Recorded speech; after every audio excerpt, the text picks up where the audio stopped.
Okay, so full disclosure, I have never wired anything really in my life, and I'm about to try to wire this cabin to be able to run off a generator and also off of battery and inverter.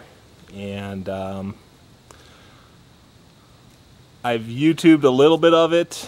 I don't really know what I'm doing, so maybe don't follow my lead on this one, but I'm going to try to see. I went to Menards, got all my supplies here. I'm going to see if I can't at least get the wires, the boxes all ran, but honestly guys, I don't really know what I'm doing, so maybe don't take my advice on this video.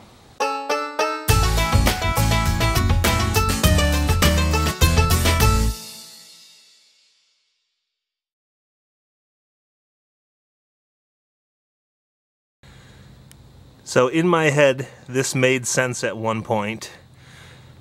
Basically, starting from outside the cabin, I'm going to have a generator. I'm going to have a male plug that plugs into the generator, about a 40-foot cord that'll plug into a box that'll actually be on the inside of the cabin. So it'll be a female plug plugging into a male plug on the box. From that box, we're going to run one 14-2 wire to an outlet, to a light switch, which will run up to a light, follow it along, to another light switch which will power a few different lights around the cabin, to some outlets so we can charge our phones, around the cabin, to another light switch which will power a few more lights, another outlet, come back around, and terminate at another outlet where our countertop is going to go. So that's the generator. Then we have the battery bank, which I have six 6-volt batteries. I'm going to wire them in series and parallel to make one giant 12-volt battery, which I will plug an inverter into, and the inverter will have the same female end plug. That's that black plug there, which will plug into that same box that the generator plugs into, so I can run either generator or battery power. I'm also going to have a battery charger. When I'm on generator power, the battery charger will be charging the batteries. So in my head, this all makes sense. Whether or not it is feasible or will work, I just don't know. So we're about to find out here over the next few weeks. So first of all, I thought we'd do a little progress update where we're at so far. So the outside, the roof is completely done. I won't be able to get a good view of it from down here, but metal roof on all sides. The cupola up top is done. We got some clear PVC or clear poly roofing on that to let a little more light in. On the inside here, things are starting to get cleaned up. I still have some piles of junk and whatnot, but yeah, things are getting cleaned up. Things are looking pretty good, and the cupola up top. So here's our little loft where we're going to have some storage. And then the cupola up top here, I've got a door on each side that folds out, and right now temporarily I just have some rope holding them closed. I'm gonna have to figure out a better setup for this as we get closer, but as of right now it works pretty good. In order to open the cupola doors, they don't open by themselves, so we're gonna have a 10-foot stick in here to knock them open a little ways. But the rope system I have set up right now does do a good job of closing them up pretty tight, so pretty happy about that.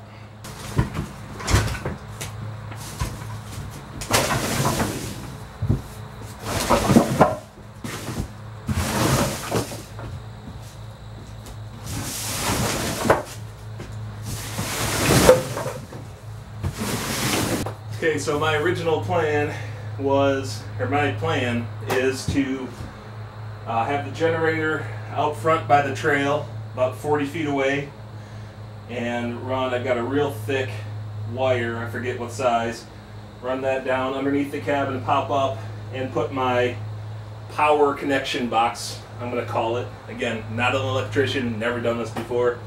I'm going to put that in here. Basically, it's just a, I don't know, it's just one of those like three-pronged circular connections. So I'm going to put that on the inside here. My battery bank will be here underneath a little cabinet or something, and I can unplug the batteries, plug the generator, or vice versa, and power the whole cabin. So that's the thought. Okay, so I've got 250 feet of 14.2 wire. I don't know, honestly, I don't know the difference. I know the difference between 14.2 and 14.3. I don't know why I would need one over the other, so I went with the one with fewer wires in it, less complicated. I should say we're not going to be running much power. We're going to be running LED lights. I added them all up. It's like 110 watts of LED lights in here. Charging some cell phones, and the only thing we might run that draws some power is a electric coffee urn when we make our maple syrup. If we bottle in here, we pour the syrup into the coffee urn to keep it at temperature while we're bottling, and that will probably draw the most power, but I think the 14.2 wire will be fine for that. And then I've got some 8.3 UFB with ground outdoor copper building wire that is rated for direct burial, so I don't need to put it in a tubing or anything. I can just bury it directly like this, and this will be dig a trench, run it out to the generator. Okay, so this is the box that's going to be mounted on the inside of the cabin that I'm going to plug the generator or the battery bank into. 30 amp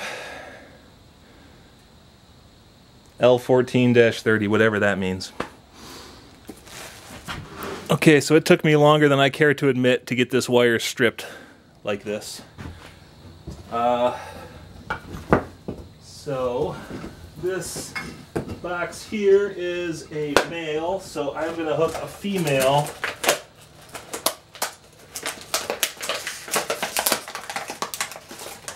up to this here. Luckily we have instructions, I think. Don't fall out of there. Don't fall out of there.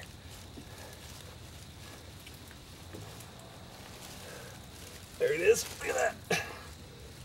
Alright. First part of wiring done. That was the easiest part. I've been here about an hour now doing all this.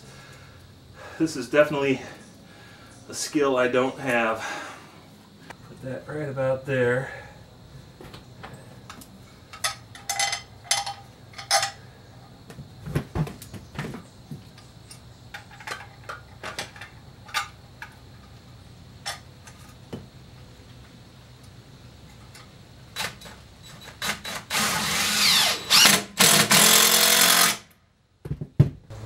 Okay, so I think now I want to cut these, or do I just put them through here like that? Maybe I just do that. Put them through here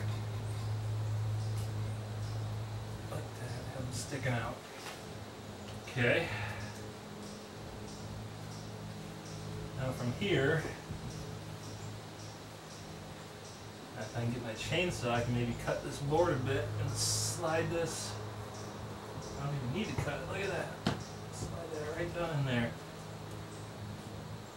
I know this is not up to code, but it's my cabin. I'll do it my way. Hey, Dad. Hey guys, how's it going? Good. What are you up to? We were about to go down to the property with the girls. No, like here with the girls, but they left. They had to leave. Had to go home? Here. What are you doing? I am trying to wire this up so we have electricity in here. Lights. I really want to climb up there again. That was fun. We can't anymore. Why? Hey. Because the roof. Yeah, we can.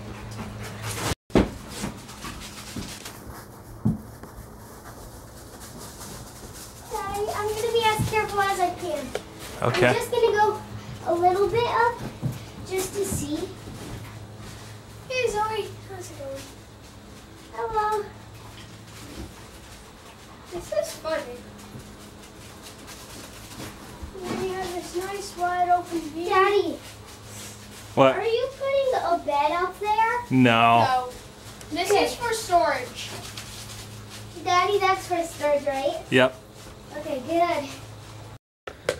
Okay, so what I've got going on is power coming in from that gray and cord with the plug on it. It's going to come into that junction box there. From there it's going to run to an outlet. I'm running the wire along the baseboard here because I'm going to be putting a floor in and putting a like a molding piece up down there. I'm going to use a chainsaw, cut a little groove in up the side of this door frame to a light switch, which is going to power the light over the dartboard. Back down again along the ground up to a what's going to be a triple light switch. It's going to power a couple of the indoor lights and the porch light. Back down again around the bottom to a it's going to be 4 outlets. 4 outlets there. Again, baseboard's going to be covering all that up, and chinking will be covering it up from the outside, so we'll be good.